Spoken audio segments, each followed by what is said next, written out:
사랑의 주님, 오늘도 우리가 주님을 소망하며 살아가게 도와주심을 감사합니다. 세상의 모든 믿던 것 끊어지는 그날 되어도 우리에게는 주님의 언약이 있습니다. 그래서 우리에게는 소망이 넘칩니다. 세상 바라보면 우리는 실종할 수밖에 없으나 주님 바라보며 달려가기를 원합니다. 또 한 주간도 주님과 함께 걸어가기를 원합니다. 저희들의 가는 길을 동행하여 주시옵시며 승리의 삶으로 인도하여 주시옵소서. 거룩하신 예수 그리스도 이름으로 기도드립니다. 아멘. 세상을 사랑한 만큼 돌려받는다. 제목으로 에스겔 23장 말씀을 보고 있습니다. 자, 오늘은 예루살렘 심판의 당위성에 대해서 35절에 말씀을 합니다. 그래서 35절 말씀부터 우리가 은혜 받기를 원합니다. 그러므로 나 주 여호와가 말하노라. 내가 나를 잊었고 또 나를 내 등 뒤에 버렸은즉 너는 내 음란과 내 음행의 죄를 담당할지니라 하시니라. 여기에 두 문장으로 요약하면 내가 나를 잊었다. 그리고 나를 너의 등 뒤로 버렸다. 이렇게 에스겔은 선포하고 있습니다. 나를 잊었고 나를 등 뒤로 버렸어. 그 결과로 말미암아 하나님과 관계가 끊어졌고 그래서 하나님의 보호를 받지를 못하게 되었다라고 말씀합니다. 나 주 여호와가 말하노라. 나 주 강조해서 말씀하고 있습니다. 주는 아도나입니다. 이 주라는 것은 메스터인데 메스터는 하나님의 대표적인 칭호 가운데 하나인데 이 창조세계, 피조세계에 대한 하나님의 주권을 나타내는 단어가 아도나입니다. 그래서 우리가 주님이라고 표현할 때, 기도할 때, 찬양할 때 주라는 표현을 쓸 때는 내 인생 주권도 주님께 있습니다. 내 모든 삶에 걸어가는 환경의 모든 주권이 주님께 있고 나의 주인은 하나님이십니다. 이걸 우리가 하나님 앞에 고백하는 것입니다. 나 주 여호와가 말하노라. 자, 하나님께서는 여기서 바로 너의 인생을 인도하는 분이 누구인지 바로 하나님은 나타내기를 원하시는 겁니다. 강조해서 나는 너의 주이다, 주인이다 라는 것입니다. 우리는 세상에서 일들을 만났을 때, 어려운 일을 만날 때 먼저 자기 자신 해결하려는 노력을 합니다. 이제는 좀 그런 노력보다는 좀 하나님 앞에 올려드리면 훨씬 나을 것입니다. 그리고 하나님의 그 사역을 내 믿음의 한계 안에 가두지 마시고 안 된다라고 미리 생각하신다면 영원히 안 될 수도 있습니다. 하나님 앞에 드려졌을 때 한계라는 것이 없습니다. 왜냐하면 하나님은 영원 전부터 영원까지 살아계시는 분이시기 때문에 그렇습니다.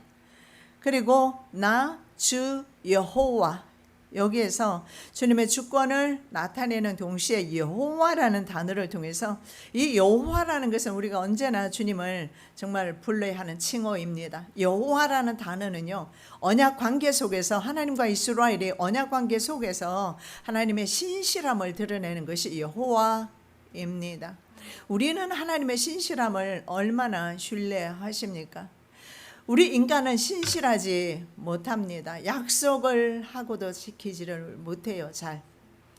그래서 우리가 신실하지 못하고 우리가 약속을 지키지 못한다 해서 하나님도 그런 하나님으로 믿어서는 안 된다라는 것입니다. 우리가 비록 신실하지 못할지라도 하나님은 언제나 우리에게 남편으로서 공급자로서 신실하다는 사실을 우리는 인정해야 될 것입니다. 자, 그래서 이스라엘 백성은 언약 이행에 불성실했습니다. 그런데 인간 자체가 언약에는요, 약속에는 불성실합니다. 왜냐하면 아담과 하와가 하나님과의 약속 행위 계약에서 벌써 계약을 파기했기 때문에 그는 그의 후손으로 온 저와 여러분들은 사실은 참 신실하게 주님을 따라가는 건 어렵습니다. 하나님의 성령께서 우리들을 이끌고 가지 않는다면 우리는 늘 하나님을 따르는 데 있어서 충성하는 것, 이것은 쉽지 않다는 사실을 알 수가 있습니다. 신실한 남편으로 표현한 그 성경이 바로 호세아입니다. 호세아 선지자와 불성실한 아내 고멜의 관계에서 성부 하나님과 이스라엘의 관계를 잘 알 수가 있습니다. 이스라엘 백성의 고멜처럼 언제나 남편을 버리고 다른 남편을 찾아가서 다른 남편과의 사이에서 자녀를 낳습니다. 그래도 하나님은 언제나 호세아가 남편으로 나타나지, 호세아는 언제나 그 아내를 찾아오는데 돈을 주고 되사오는 것입니다. 몸이 팔려갔어요. 죄로 팔려갔고 세상에 팔려간 고멜을 호세아는 가서 돈을 주고 되사오는 것입니다. 바로 하나님께서 우리들을 그렇게 사랑하신다, 우리에게 신실하신 하나님이시다라는 것입니다. 자, 예루살렘은 언약의 주를 완전히 잊어버렸습니다. 내가 나를 잊었고 또 나를 내 등 뒤에 버렸은즉 잊었고, 샤카하트라는 단어를 보면 이것은 샤카하트라는 뜻 자체가 절대로 잊어서는 안 되는 것을 가리킬 때 샤카하트라는 것입니다. 때로는 우리가 마음속에 원한이나 감정이 상하거나 이랬을 때 그런 것은 좀 흘려보내면 좋은데 이 원한은 품고 있어요. 그래서 원수를 맺게 되고 원한을 품으면은 심지어는 기독교인들조차도 풀지 않아요. 심지어는 그 안에 가족들조차도 원한을 품고 풀지 않는 모습을 봅니다. 그런 것들은 사실은 풀어야 합니다.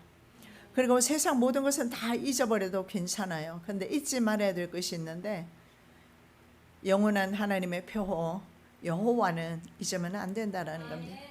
여호와는 이스라엘 백성과 그리스도인과의 바로 언약 관계에서 우리를 구원하셨던 그 이름입니다.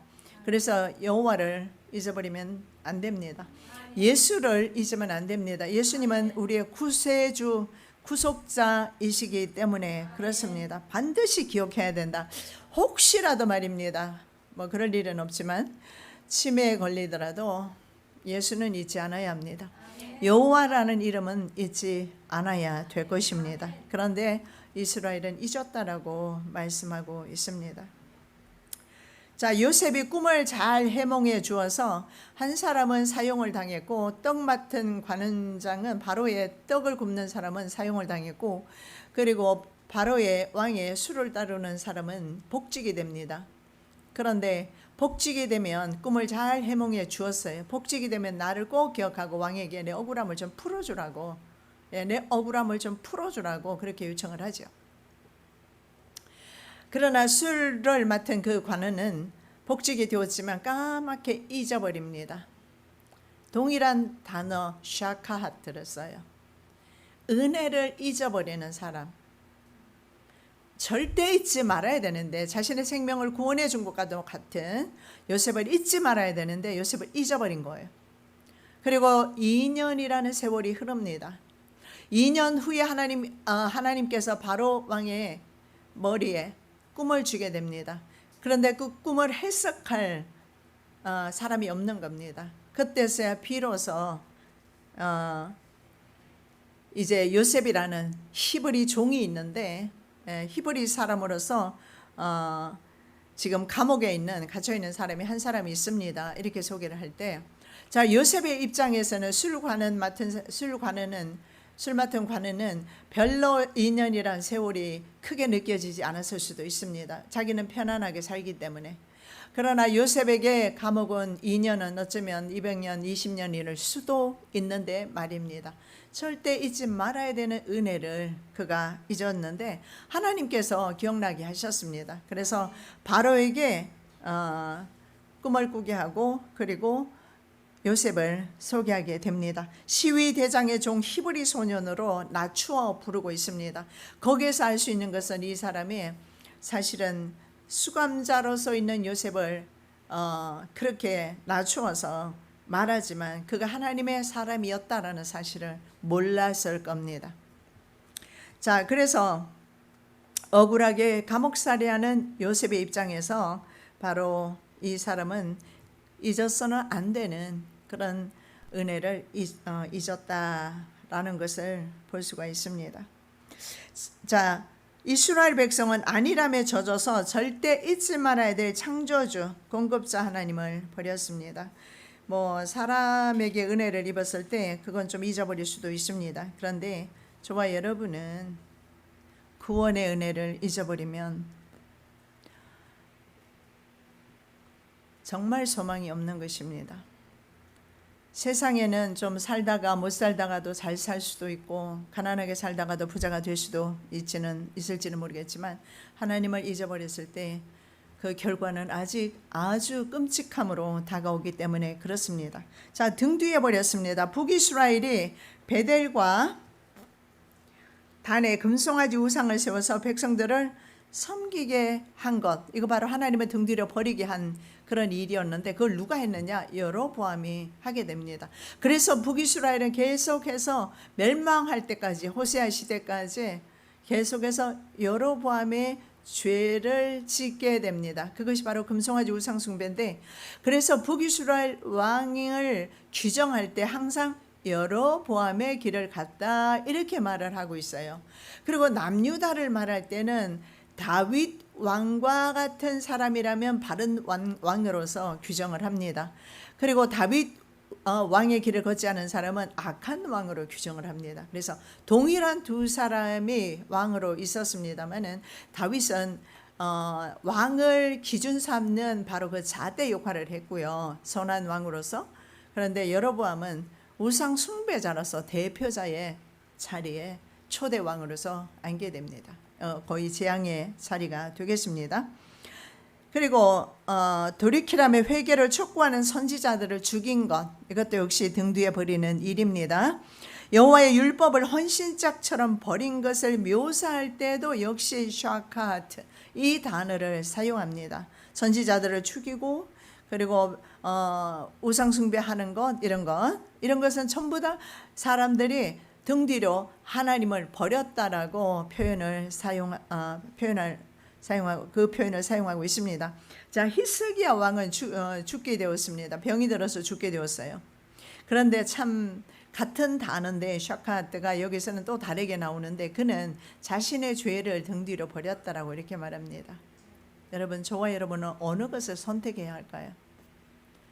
이 열조들이, 이스라엘 열조가 갔던 그 길, 하나님을 등 뒤에 버리는 일, 아니면 내 죄를 등 뒤로 버리는 일.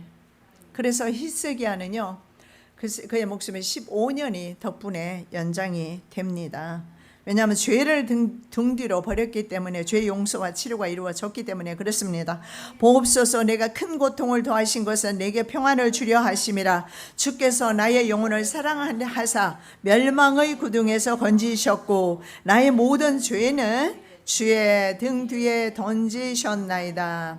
예, 죄는 등 뒤로 던져주셨다. 주의 등 뒤에 던져주셨다. 즉 회개했다는 것입니다. 자, 예수님께서 병을 고치실 때 보면 두 가지를 늘 선포하십니다. 그것이 뭐냐면 처음에는 죄사함, 병고침, 아니면 치료를 먼저 선포하시고 죄사함을 선포하시는 경우도 있었습니다. 치료보다 죄의 용서가 먼저라는 사실을 알려주고 있습니다.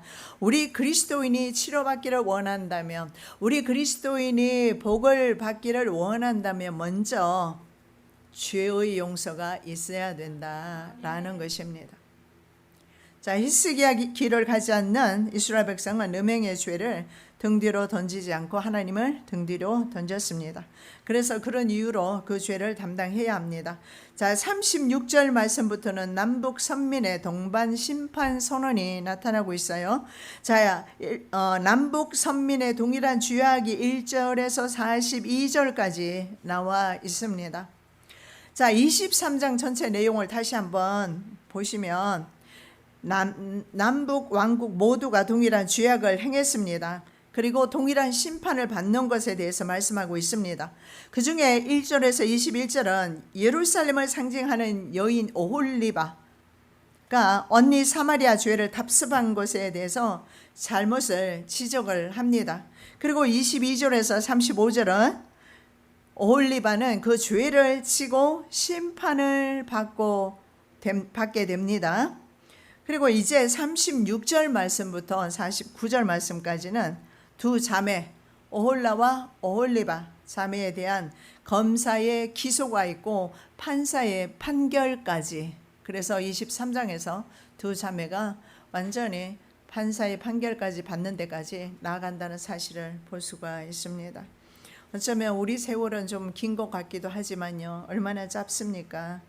정말 일주일이 날아가는 듯이 날아가고 있습니다. 그리고 모든 인생은 주님 앞에 서게 될 것입니다. 행위로 말미암아 주님 앞에 질문을 받을 때 정말 착하고 충성된 종이라는 인정받는 저와 여러분, 그러자면 우리는 하루의 삶을 세상 사람과 같이 그런 삶의 방식대로 살지 않고 구별되게 살아야 할 것입니다. 자, 여호와께서 에스겔에게 오홀라와 오홀리바를 국문하려면 그 가증한 일을 그들에게 고하라고 말합니다. 이 검사가 선고하는 것과 마찬가지일 것 같습니다. 36절에 그렇게 말씀합니다. 선민들의 죄악이 무엇인지, 죄가 무엇인지 상세하게 드러내어서 만천하에 폭로하라는 것입니다. 이것은 검사의 구형입니다. 그 죄가 어떠한 죄명이 있는지 검사가 구형을 하지 않습니까? 에스겔이 그 일을 지금 하고 있습니다. 하나님께로부터 이스라엘의 죄가 무엇인가? 우리도 말입니다. 이런 우리의 죄악을 낱낱이 누군가가 지적을 해주면서 우리가 깨달을 수 있고 그리고 돌이킬 수 있고 한다면 사실은 이것은 나쁜 일이 아니라는 거예요.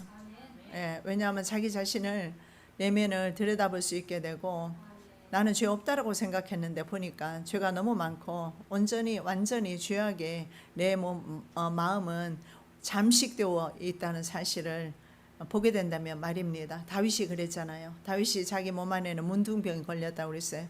문둥병은 그 반점으로 인해 가지고 정말 피부가 온전한 곳이 하나도 없거든요. 근데 그 자신의 내면이 그와 같이 문둥병의 반점으로 인해서 굉장히 많이 해져 있다라는 것을 인정하는데, 우리에게도 누군가 이런 고소를 해 준다면 오히려 은혜가 아닐까요? 에스겔은 왜 뭐 때문에 그들을 비난하고 싶어서 이렇게 말하겠습니까? 저도 동일한 메시지를 그대로 증가할 수밖에 없는데, 누구를 비난하자고 말씀드리는 것이 아니라 우리 내면의 죄를 적발해 주는 사람이 있다면 그것은 크나큰 은혜일 것입니다.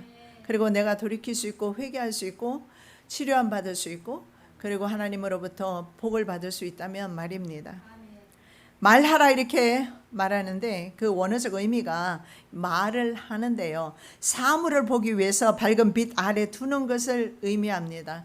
무슨 사물을 제대로 보려면 껌껌한 데서 보이지가 않잖아요. 저는 때로는 어떤 때는 이렇게 글씨를 병에나 이런 게 있으면 읽으려고 하면 잘 안 보여요. 그래서 형광등 밑으로 가져가서 글씨를 보면 글이 잘 보여요.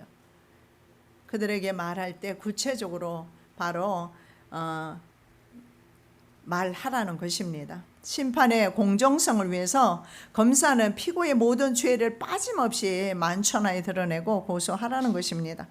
에스겔은 백성들의 모든 가증한 일, 그들의 모든 죄상 폭로하는 검사 역할을 하고 있는데, 이 죄상이라는 것은 말할 것도 없이 바로 가증한 일인데, 가증한 일은 오전에도 우리가 보셨지만 토예바라고 합니다. 이 토예바는, 이 가증한 일은 하나님께서 구역질 하실 때 사용하는 단어입니다. 자, 가증이라는 것은 토예바, 우상 숭배죄입니다. 그래서 속이 매섭고 구역질 날 정도로 더러운 것을 가리키는 단어가 바로 가증입니다. 우상 숭배와, 그리고 과거에는 우상 숭배를 하면서 거기에서 향연이 벌어지면서 성적 타락까지 왔어요. 그래서 이런 성적 방종이 하나님으로 하여금 구역질 나게 만드는데, 이게 말입니다, 동일한 단어가 정말 성도들에게, 성도라고 할 수가 없죠, 정말 신자들에게 동일한 단어를 사용하고 있어요. 자, 마지막 교회 시대를 라오디게아 교회 시대라고 합니다. 그런데 정말 이 미지근한 신앙의 사람들을 라오디게아 교인들로 보고 있는데 그 말씀을 한번 보겠습니다. 내가 이같이 미지근하여 덥지도 아니하고 차지도 아니하니 내 입에서 너를 토하여 내치리라. 하나님께서 구역질 나서 토해버린다는 것입니다. 근데 이게 바로 이스라엘 백성뿐만 아니라 종말에 사는 신자들도 바로 토해내겠다. 토해내는 이유가 이건 차지도 않고 덥지도 않고 너무 미지근합니다. 실제로 상류에서 한 곳에서는 굉장히 차가운 냉수가 내려오고 한 곳에서는 온천물이 내려와요. 그래서 그것이 라오디게아 지역쯤 오면은 물이 합쳐져요. 그러면 그 물이 굉장히 미지근해서 정말 먹기 고약할 정도의 맛을 낸다라고 그래요. 이제는 교회 시대가 끝나가는 시대에 와 있습니다. 그래서 하나님 보셨을 때 정말 구역질 나는 성도가 신자가 되지 않도록 저와 여러분은 늘 주님 앞에 내면을 살피는 은혜가 있으시기 바랍니다. 검사에 의해서 죄가 구체적으로 열고됩니다. 백성들이 우상과 행음하고 피를 손에 묻혔습니다. 그리고 하나님께서 주신 자녀들을 우상에게 태워서 드리는 화제로 주었습니다. 이것은 바로 모압에서 수입해 온 몰렉 제사입니다. 몰렉 제사는 인신 제사예요. 자신의 자녀들을 태워서 드리면서 복을 빌었던 겁니다. 행음은 물론이고 피를 손에 묻혔습니다. 사회적 약자들을 무참하게 죽이는 죄임을 알 수가 있습니다. 음행은 남편이나 아내가 있는 사람이 다른 사람과 불법적으로 관계하는 것을 물론 말할 것입니다. 바로 남편이신 여호와를 버리고 이방 우상을 숭배한 것에 대한 고발을 하고 있는 거예요. 38절의 말씀은요, 하나님의 성소를 더럽혔다, 그리고 주의 안식일을 범했다라고 고발하고 있습니다. 39절 말씀은요, 자녀를 죽여서 우상에게 화제로 드린 당일에 하나님 성소에도 들어와 하나님의 성전을 더럽히는 온갖 종교적 죄악을 범했다. 그래서 하나님을 섬기는 것을 버리지 않으면서 같이 했다라는 것을 볼 수가 있습니다. 이스라엘은 유일신 신앙을 가진 국가입니다. 그런데 여기에서 보면 다신론적인 그런 모습을 볼 수가 있습니다. 자, 내 성소는요, 내 성소, 거룩하다, 성별하다, 거룩함이란 뜻에서 나온 단어입니다. 카다시, 거룩함, 성별, 구별. 그래서 예루살렘 성전은 하나님이 직접 지명하셨고 하나님께 따로 봉헌 드린 그런 거룩한 곳입니다. 그래서 모든 세속적인 것들로부터 거룩하게 구별되어야 하는데 오홀리바라는 이름의 뜻이 하나님의 성소가 그녀 안에 있다라는 것입니다. 우리 안에 하나님의 성소가 있을 때에 비로소 하나님의 자녀가 될 수 있다는 사실을 볼 수가 있어요. 우리 안에 하나님의 성소를 이루어야 된다. 그래서 하나님의 성소는 세상과 구별되어야 된다. 예수님은 성전에서 장사하는 사람들의 상을 엎으셨어요. 왜냐하면 성전은 아까 제가 그랬습니다. 구별된 곳이라고 그랬어요. 하나님께서 당신 이름을 두시기 위해서 따로 구별해 놓으셨어요. 이곳은 내 곳이다. 이건 더럽히지 말라. 그렇게 말씀을 하셨습니다. 그런데 예수님 시대 성전에서 장사하는 사람들이 성전 안에 있었어요. 그래서 장사하는 장사꾼들의 상을 엎으셨어요. 지금 전 세계적으로 세계 금융 그룹이 전 세계를 장악하고 지배한다고 해도 과언이 아닙니다. 그래서 이 금융 세력, 돈을 쥔 세력들을 하나님께서 엎으시러, 그들의 상을 엎으시러 주님께서 오시게 됩니다. 당시에나 지금이나 동일합니다. 당시에는 성전 안에는요, 머니 익스체인저라고 환전상들이 있었습니다. 정당한 가격으로 돈과 돈이 거래되지가 않습니다. 중간에 이익을 남깁니다. 성전 안에서는 돈거래나 또는 장사하지 말라라고 예수님은 말씀하고 계십니다. 자, 현재 세계적인 금융 그룹들은 대부분 말입니다. 환전상들입니다. 환전을 통해서도 굉장히 돈을 많이 벌어요. 약소 국가들의 돈을 가치 없게 만들어요. 강대 국가는 돈을 가치 있게 만들어서 그 돈을 바꿀 때에 생기는 차액이 있습니다. 그 차액을 이익금으로 챙기고, 그리고 또 환전 수수료도 붙습니다. 이쪽에서 저쪽에서 다 붙이게 되죠. 그런 것도 챙기게 됩니다. 자, 쉽게 말씀드리면 세상은 지금 돈이 지배하는 세상이다, 이렇게 보시면 되는데, 우리 성도가 돈을 사랑하면 어떤 결과가 오게 되겠습니까? 돈이 멸망하는 세상이 곧 올 텐데, 그렇게 되었을 때 같이 멸망당하지 않겠습니까? 요한계시록에서 하시는 기록되어 있는 말씀이에요. 세상이 멸망할 때 세상 사람과 함께 돈을 쫓아가는 사람 또한 바벨론이 멸망할 때 함께 멸망하게 될 것을 말씀하고 있는데, 바벨론은 고대 바벨론을 의미하기도 하지만 영적 바벨론, 바로 영적으로 가늠하고 있는 교회가 그곳에 포함되고 있습니다. 자, 지방에서 올라오는 사람들이 양과 염소를 키우던 것을 가지고 옵니다. 제사하러 오죠. 근데 그것을 그대로 받지 않아요. 자기네들이 받아서 일괄적으로 팔면 좋을 텐데 그렇게 하지 않아요. 그래서 성전 안에 와서 그 양과 염소를 받고 돈을 또 바꿔줍니다. 성소세켈이라고 합니다. 이 성소세켈로 바꿔야 하는 것이 당시의 종교법입니다. 달러나, 예를 들어서 요즘처럼 달러나 유로화 등으로 헌금을 내면 안 된다라는 의미가 되겠습니다.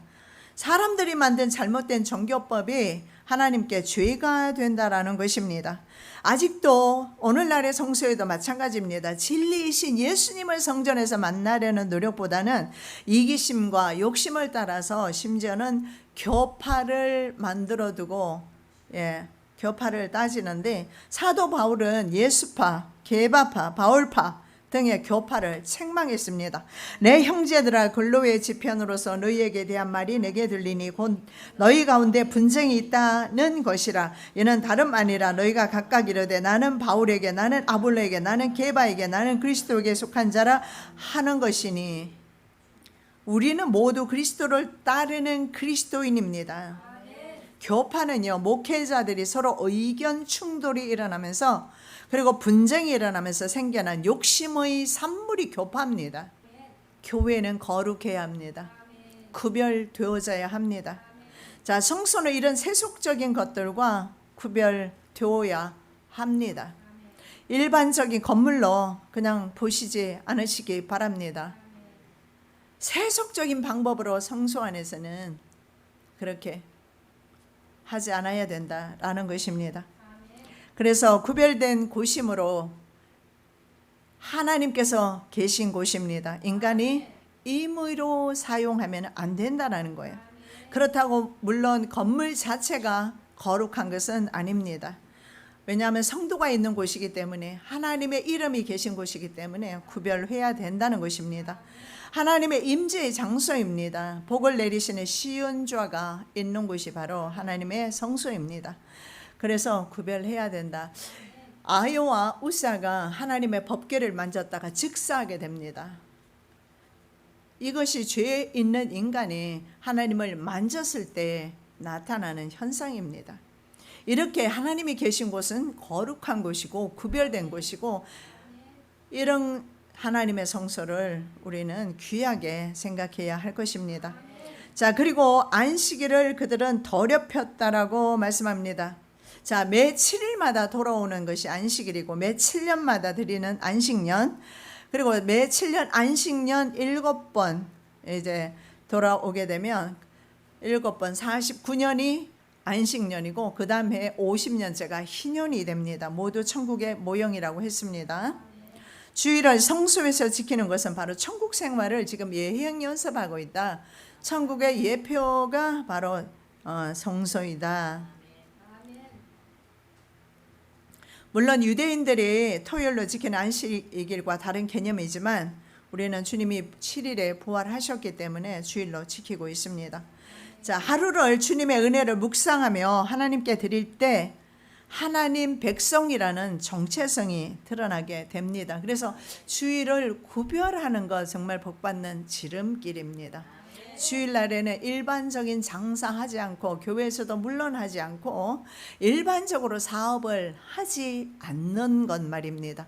이것이 바로 주일을 온전히 지킵니다. 왜 그러냐면 주일에 대한 주권이 인간에게 있는 것이 아니고 하나님께 있습니다. 그런데 내가 그걸 사사롭게 장사나 사업이나 다른 인간의 이기적인 욕심을 따라 사용했을 때 하나님의 주권을 침해하는 결과를 가져오기 때문에 그렇습니다. 대신에 6일 동안은 마음대로 영리 목적으로 활동을 하라고 말씀하고 있습니다. 자, 안식일은요, 하나님과의 관계, 이웃과의 관계가 어떠한지 보여주는, 알려주고 있습니다. 자, 안식일의 쉼은 말입니다. 하나님 주권을 인정하는 것입니다. 하나님의 날이니까 하나님께로 드리는 것입니다. 그리고 이웃사랑을 실천하는 사랑의 행위입니다. 요즘은 그렇지 않지만 요즘은 또 직장이 되겠죠. 과거에는 종들이 많았지 않습니까? 주인이 안식일에 쉬지 못하면 종들도 쉬지를 못해요. 그래서 이것은 종들을 위한, 이웃을 위한 배려가 됩니다. 그래서 우리가 하나님의 종으로서, 자녀로서 하나님을 사랑하신다면 이웃을 늘 배려하는 마음 가지고 있어야 할 것입니다. 안식일에 쉬어줄 때 자기 집안에 있는 손님조차 쉴 수가 있고 식구들도 아니면 쉴 수가 없게 되기 때문에 그렇습니다. 자, 안식년에는요, 전국적으로 히브리 사람들로서 종된 사람이 있습니다. 풀어서 자유케 합니다. 집으로 돌려보냈어요. 희년에는 종은 물론 땅까지도, 팔려간 땅까지도 돈을 내지 않았어요. 땅값을 내지 않았음에도 불구하고 원래 주인에게로 돌아가는 토지법, 그게 바로 희년법입니다. 이것은 바로 하나님 자녀로서 당연히 해야 하는 이웃 사랑이다. 자, 하나님을 사랑하는 만큼 이웃을 사랑하게 되기 때문에 그렇습니다. 왜냐하면 하나님의 사람은 이기적이지 않거든요. 하나님의 사람은요, 눈이 있고 손이 있고 발이 있어요. 선한 눈과 선한 발과 선한 손이 있어서 그 손과 발과 눈을 가지고 언제나 일하기 때문에 그렇습니다. 그런데 이스라엘 백성은 하나님의 날을 더럽히고 모욕했다라고 말씀하고 있습니다. 하나님을 예배하고 이웃사랑을 실천해야 할 안식일에 포악과 학대를 행하고 자녀를 불 가운데 던졌어요. 그리고 그날이 바로 안식일인데 하나님의 성전에 왔다라는 겁니다.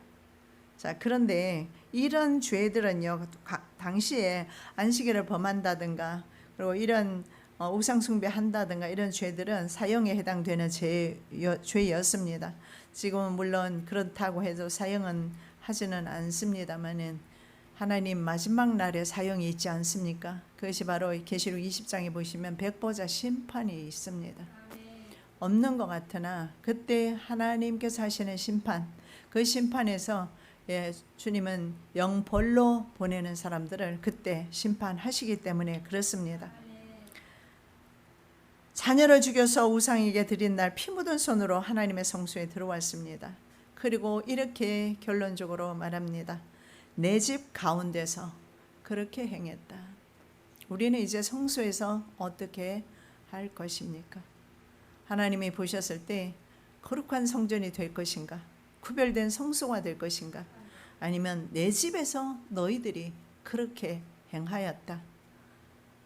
책망받지 않은 저와 여러분 되시기 바랍니다. 살아서 역사하시는 주님 감사합니다. 우리의 인생은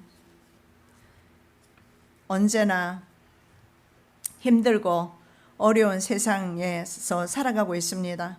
그러나 성경의 원리는 세상을 사랑하기 때문에 세상으로부터 그렇게 돌려받는다라고 말씀하고 있습니다. 우리가 세상을 쫓지 않게 도와주시옵시고 오히려 내 죄를 내 등 뒤로 버리고 주님을 내 중심에 모시고 살아가는 남은 생애 되게 도와주시옵소서. 거룩하신 예수 그리스도 이름으로 기도드립니다. 아멘.